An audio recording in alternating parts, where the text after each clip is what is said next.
Meski berdamai, somasi Triswaka Zidane tetap berjalan.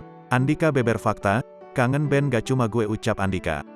Inilah kelanjutan kasus Triswaka dan Zinedine Zidane bersama kangen band.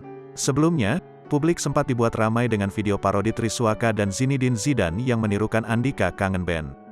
Namun dengan besar hati Andika Mahesa yang ditirukan malah sudah memaafkan keduanya. Tetapi terkuak sebuah fakta baru, di mana somasi yang dilayangkan kepada Tri dan Zidane masih berjalan, meski Andika telah memaafkan.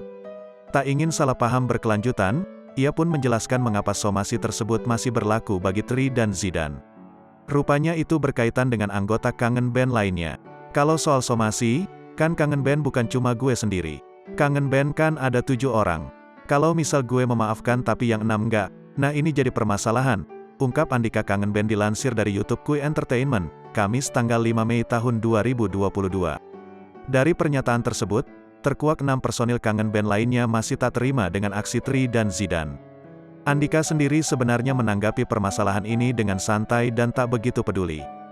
Gue memang bodoh amat, awalnya gue pikir memang kayak lelucon saja, ucapnya. Vokalis kangen band itu merasa jika kejadian itu sebenarnya bukan pertama kali dialaminya. Menurutnya, ia bersama anggota kangen band lain kerap dihina sejak pertama merintis karir.